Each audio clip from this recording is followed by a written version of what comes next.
Andreea Antonescu, dezvăluiri despre ceea ce s-a întâmplat la Survivor și ce nu s-a văzut la TV.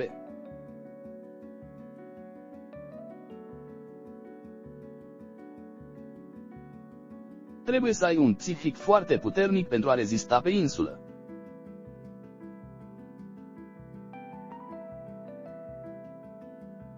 Andreea Antonescu a ales să ofere câteva declarații despre ceea ce s-a întâmplat în spatele camerelor de filmat la Survivor.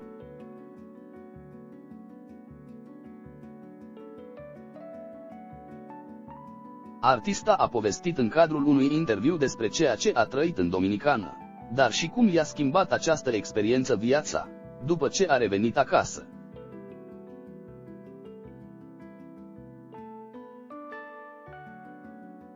Tot ce se întâmplă acolo și tot ce se vede la televizor este 100% real.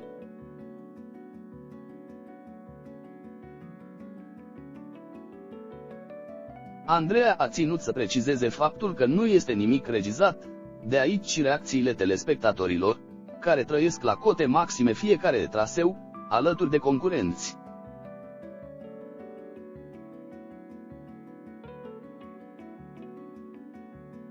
Vreau să încep prin a spune că tot ce se întâmplă acolo și tot ce se vede la televizor este 100% real.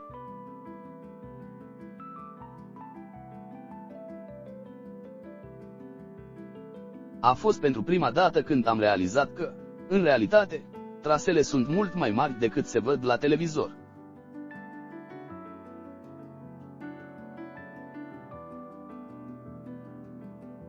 Vreau să înțelegeți că, la televizor, sunt difuzate doar 4 ore, 4 zile pe săptămână.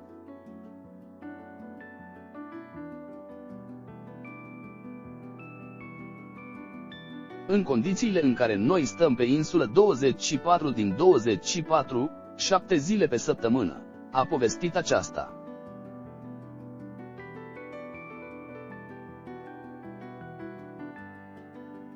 De asemenea, cântăreața a menționat faptul că trebuie să ai un psihic puternic ca să înduri condițiile de pe insulă.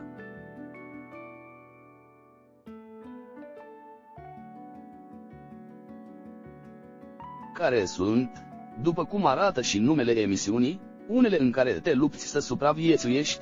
E greu să fii.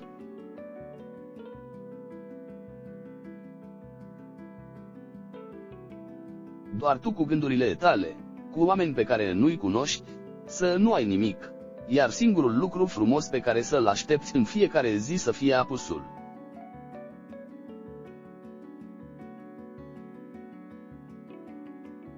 Consider că trebuie să ai un psihic foarte puternic pentru a rezista pe insulă.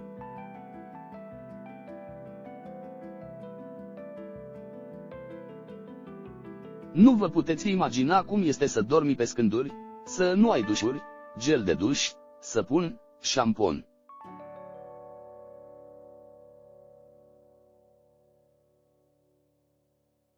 Să te plouă când dormi, să nu ai haine de schimb, să ai practic nimic, a mai spus artista pentru sursa citată.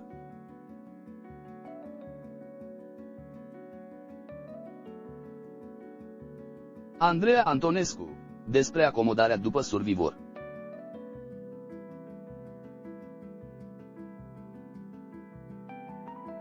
Fostei membre a trupei Andrei nu i-a fost deloc dificil să revină la stilul ei de viață inițial, ci dimpotrivă.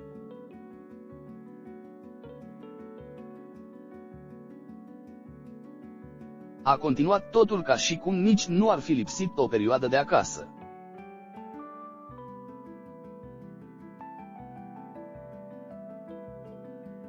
Înfometarea, însă, se pare că a afectat-o într-un anumit fel pe faimoasă, căci, odată ajunsă în România,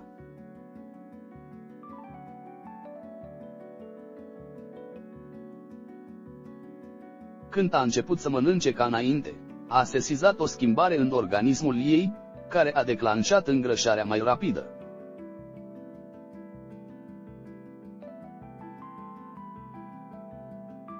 Deci mi-a fost ușor să revin la viața mea. Nu pot spune că Survivor nu și-a pus amprenta asupra mea.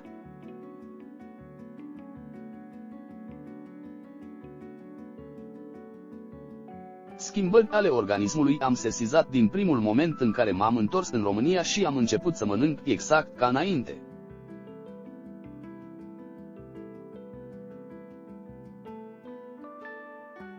Fără a ține cont de absolut nimic, fără a ține diete sau a mi pune restricții la ceva.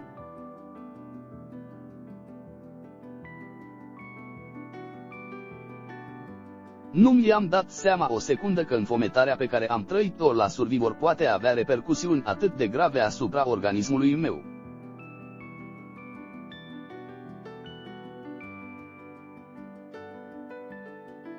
Am început să mă îngraș foarte mult, iar pentru mine acest lucru a fost o surpriză.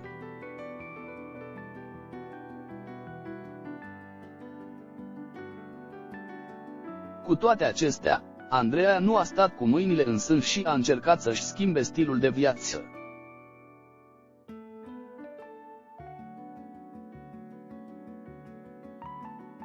Transformându-le într-unul sănătos, cu mult sport și o alimentație echilibrată.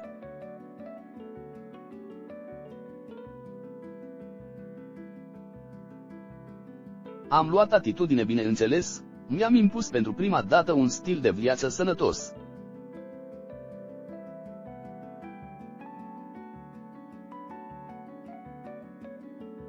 Am început să merg la sală, lucru pe care nu-l mai făcusem de 12 ani, fac ședințe de masaj cu bambus, mănânc 100% sănătos.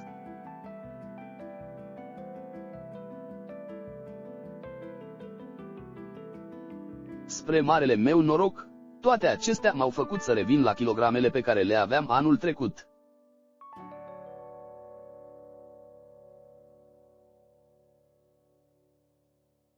Este pentru prima dată când pot fi un exemplu de urmat din punct de vedere al stilului de viață sănătos, a încheiat Andreea Antonescu.